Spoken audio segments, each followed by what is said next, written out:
Hello, this is Tone Dan at the Shirtboard, and just wanted to post up a video on how I would go about creating a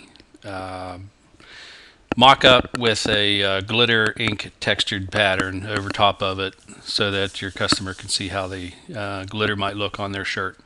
So the first thing you would do is take your artwork, and I just created this interesting piece of artwork just to give an example. So the first thing I want to do is reference some glitter textures, and I want to go to the internet and Google that, and I'll just type in glitter, find one that looks pretty nice. That has a lighter colored background, so that will work well if I was to use that in some artwork. And you want some really good large sized pattern, even if it matches the original look of your glitter or not. And you want to emphasize that texture because this is going to be small in print, normally on 8.5 by 11 or in a JPEG size email format. So you want to emphasize the textured pattern a little bit so they get the idea of the glitter. But just view that image and make a copy of it and close that down. Go back into Photoshop and then paste somewhere in your artwork. Okay, so there is the art. Now the next thing I want to do is I just want to make a selection of that and go under File and, or is it Edit? Transform, Define Pattern. Go under Edit, Define Pattern, and it defines your selection. You can give it a name or not, but this is only temporary, so it doesn't matter for me. Click OK, and then I make another fill, selection of the entire background, and I want to go to Edit and fill that background with a pattern fill. Under Contents, you can click Foreground Color, Background Color, go down to Pattern Fill.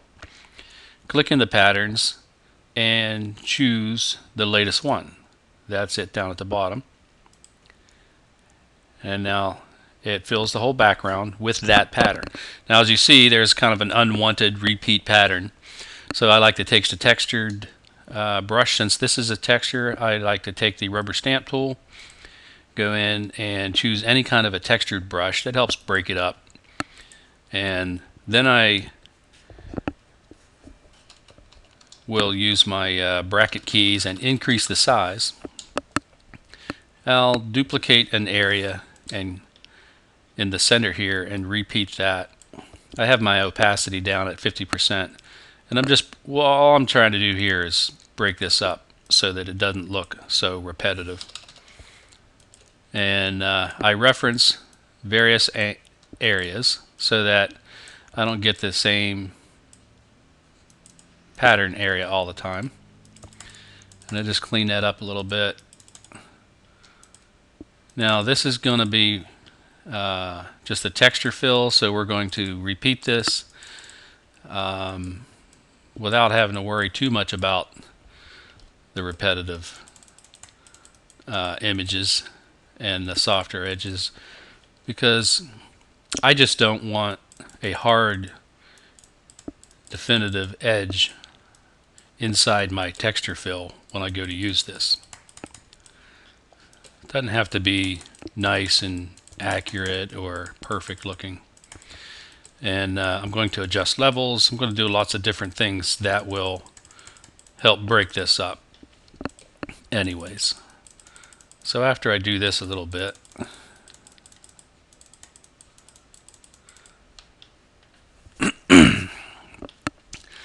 now I go back to my regular brush, and I want to take my type, select the layer of the type, hold down the Control key and click on that type. That gives me a selection of just the type, and I activate my bottom layer, hide the top type, and now I click on my little mask icon. There. That just gives me a masked out area of just the type. And so I still have my blue type that I'm going to lay underneath of it. This can be set to different modes, layer modes, so you can scroll through the different ones and get a good something that you might want to see. Once you click on this and it's still highlighted, you can then use the arrow tool to scroll through the different, if you look over here, you can scroll through the different modes. And I believe hard light will give us a good, yes, hard light looks pretty nice, so it kind of gives us that good glitter effect. And so once I have this, I want to enhance it a little bit, so I just click on the type layer. I can click on my mask, or I can click on the actual type below. Gives me a good selection. And then I can Control C or Command C on the Mac and copy this and bring it into a channels layer and paste. And now I can adjust levels and enhance this to give it more contrast.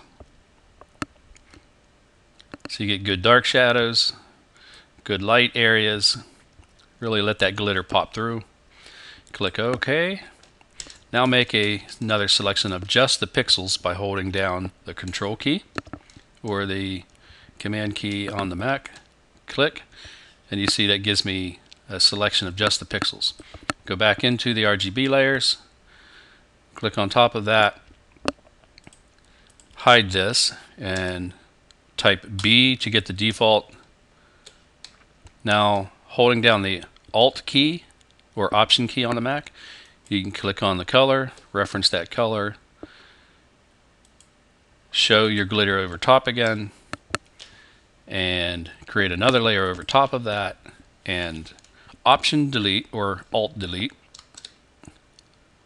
fills that in with that color. So now you see a little bit more of an enhanced blue there.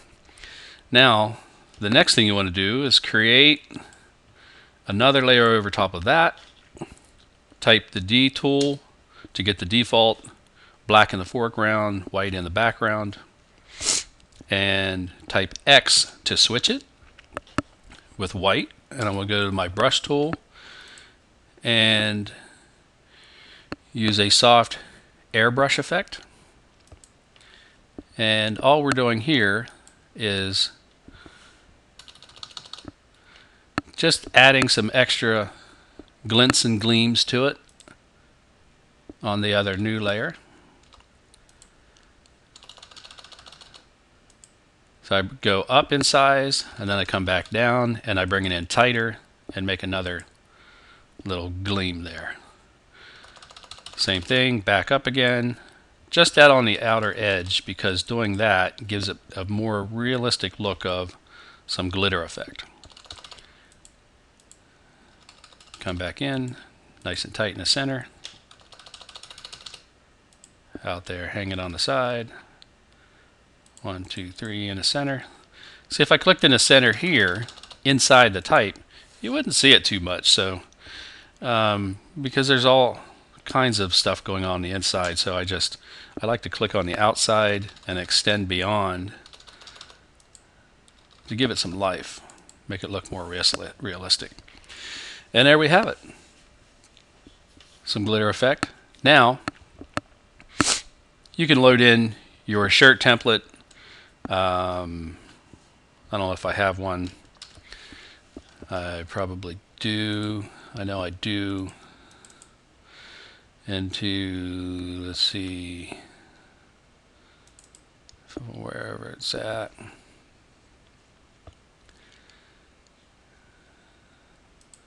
Basically, you just want to garment tees. See if I have one for Photoshop. Just find any kind of a mock-up that you might have. Load that in there. That's going to be pretty small, but you get the picture. I'm going to hide the layer, merge all this together,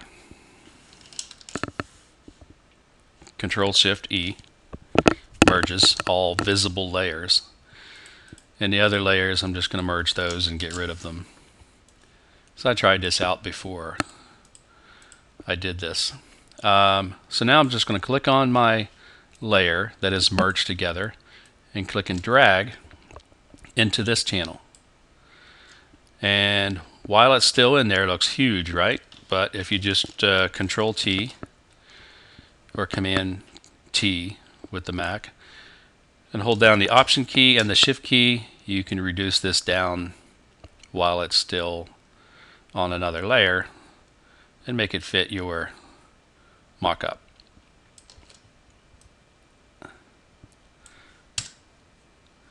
The resolutions of the two different files were different. This one,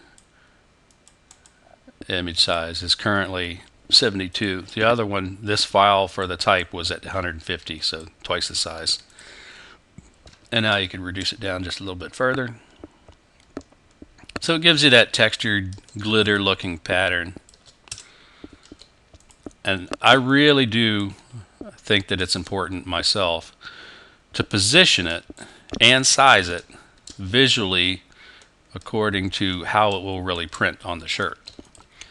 I see a lot of people, they'll make this really big print on here just so that the customer can see it well, but it doesn't represent how it's actually going to print on the shirt in its correct size. So I like to get it pretty close, and the positioning up, down, below the collar, so that they can kind of get a good idea. And then I merge those, Control-Shift-E, go to File and Save As. Let's call it a JPEG, or let's call it glitter.tone mockup. And I'll put that on my desktop. Copy. Save. I always keep it up nice and high. There we go. And that JPEG, when emailed to any of the customers, they can print that out just as it is. A lot of the print shops will put, and should put, their job information down here at the bottom, and all that good stuff about the job, quantity and whatnot, price, maybe even price. But normally this page here is just for presentation and art approval. But you may want to put a note at the bottom that the colors in the image and on any colored printout may not match exactly to the ink color called out or the result on the shirt. So if you include that information, that kind of gets a disclaimer so that the customer doesn't say, well, that's not what the blue that I saw in the emailed JPEG. So that's always good to have in there too. That's it. That's a wrap.